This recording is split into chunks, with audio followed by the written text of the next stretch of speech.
I must tell you that it is very strange to preach from this pulpit and look out and not be able to see any of your faces, but to know that you're there, that you can see me. I'm glad you're with me today. About 15 years ago, I was serving in a church in Kansas, and we decided to do a different thing on Good Friday. As many of you know, most Episcopal churches on Good Friday try to do some kind of worship between the hours of noon and 3 because Jesus hung on the cross for 3 full hours, and we don't want to leave him alone as the disciples did, so we try to be present, at least many of us coming and going during this time. Here at the Cathedral, we tend to do the 7 last words of Christ, the things that he said during those 3 hours when he hung on the cross. But in this church in Kansas, we decided that we would do something different on this particular Good Friday. There was an artist in our congregation, a beautiful painter, who had painted a sunset. It was a large landscape about this big. On the Kansas plain, the sun was setting just beautifully, casting its rays all over the land. We placed this painting in the center of the church in front of the nave, where the people could all see it, and we sat and looked at this one painting for 3 hours.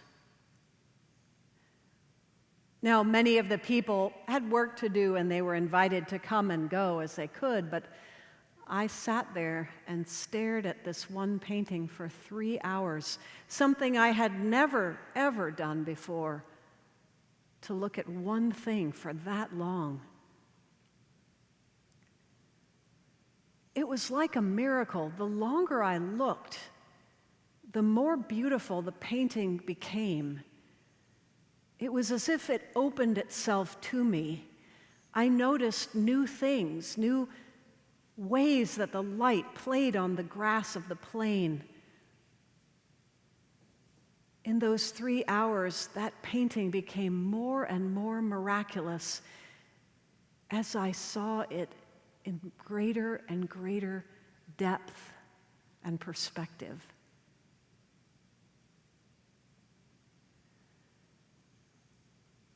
There was a priest in Kansas who loved to paint, and I once asked him, he was an old man at the time, I asked him, why do you paint? Why have you taken so much of your free time throughout your life and painted? And he said, Kate, I take this big empty canvas and I go outside and I place it on an easel and I get out my paints and my brushes and water.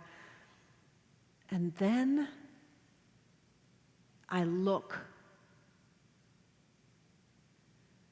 It's as if God is saying to me, look at me. See the magnificence of the work that I have done, the earth that I have made. Look at the incredible intricacy of a blade of grass, the way that a leaf will turn in the wind, and how the light plays upon it. Look at me, look, and as you look, you will see more and more. And then he said, I feel that God is inviting me to make something from all that I see, to create something on this blank canvas that I've been given, some kind of response or expression, as if God and I are dancing in this interaction through the beauty that I see.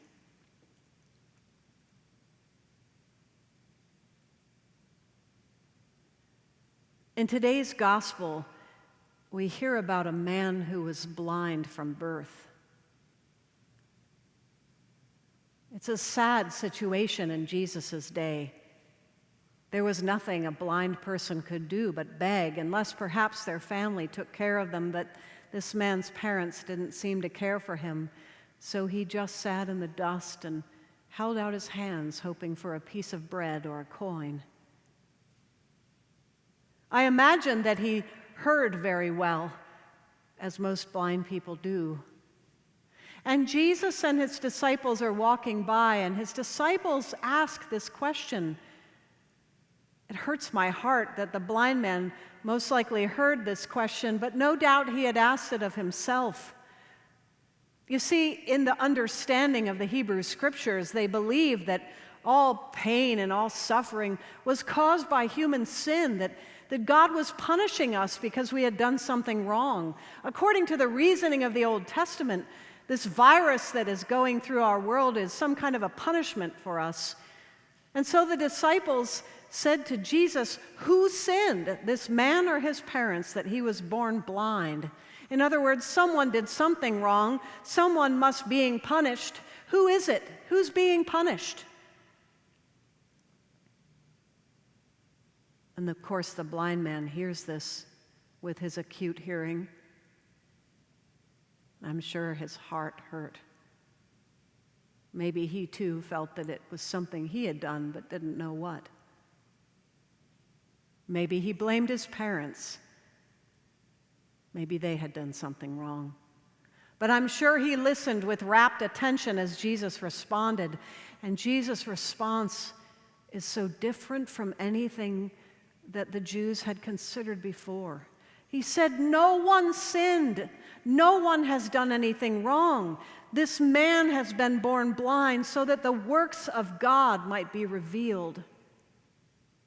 In other words, suffering, pain, struggle, it is given to us as if it's a blank canvas for us to create something into. This virus that has isolated all of us, it causes us to see the world differently. It is not a punishment, but an opportunity for us to make something new. Jesus uses the blindness of this man to show himself, to manifest himself to the disciples, to the blind man, and to others. And he does it in such a tactile way. He gets some dirt, he spits on it, and he rubs the mud onto the man's eyes. And then he says, go and wash in the pool of Siloam. Now I imagine this pool was close by, otherwise how could the blind man have found his way? Maybe he was sitting by the pool. The blind man goes and washes his face, and as the water cascades over his eyes and the mud is washed away, he opens his eyes and he sees. Can you imagine looking at the world for the first time? It must have been for the man like a blur of color and chaos. His brain probably had a hard time adjusting. I know my brain has trouble when I get a new prescription. I get a headache. I wonder how this man felt when he had never seen, and all of a sudden, there it was, everything in its blinding beauty and glory and messiness. Everything that he had heard and touched and smelled filled his vision. When anything amazing happens to us, I think it's part of human nature that we can't help but just tell everybody, I got a new job, I'm going to have a child, I ate the best meal, I saw this movie. We just want to share when we go through something amazing. So this man runs around saying, look at me, I can see, I can see. People are completely befuddled and mystified and even scared by the miracle, and they bring this man to the Pharisees, to the Jewish authorities, the people who liked to stay in control of their lives, and they bring this man who has been blind, who can see, and the Pharisees are threatened. They don't know what to do with it. It's so new. How did this happen? Wait, he wasn't really born blind. Let's talk to his parents. Maybe he could see a little bit. So they call his parents in, and his parents attest to the fact that he was born blind, but then they abandon him again and say, talk to him about it. We don't know anything. Because they don't want to be ostracized from the synagogue. You see, back in Jesus' day, the synagogue was everything. It was where you met people. It was where you did your business. If you were kicked out of the synagogue, you were virtually an outcast. You could go hungry. It was worse than the bullying of middle school. It was even dangerous at times. So these parents didn't want to be ostracized, so they just said, talk to our son, he'll tell you. So the poor man who has just been grappling with his sight is called back before the Pharisees. They grill him. Was this man who gave you your sight, was he a sinner? And the man says, I don't know. All I know is that he put this mud on my eyes and now I see, but isn't that the sign of a prophet? The Pharisees cannot hear this man, what he's saying. It threatens them, this new sight that he's been given, so they kick him out. They cast him out. He's all alone. But that's when Jesus finds him. You know, it's hard to be given our sight. I'm reminded of Adam and Eve in the Garden of Eden. They ate that fruit and their eyes were opened. And we consider, well, we wrestle with that. Scholars wrestle with that. Was it a good thing or a bad thing? Before, we were like the animals. We lived in paradise and we couldn't see suffering or pain or death. But when Adam and Eve open their eyes, they notice they're naked. They start feeling shame and pain, and they suffer and struggle. But through that, eventually Christ comes to all of us. If they hadn't had their eyes open, Christ would not have come. This man who was blind, his eyes are open not just to the beauty of the world, but to the hypocrisy of the Pharisees, to the abandonment of his parents, to struggle and complexity. And yet, because he can see, he ends up alone, just like we are alone in our homes. And Christ meets him there, just like Jesus meets you wherever you are today. I can't imagine what it was like for that man to see the face of Christ, to look at his face.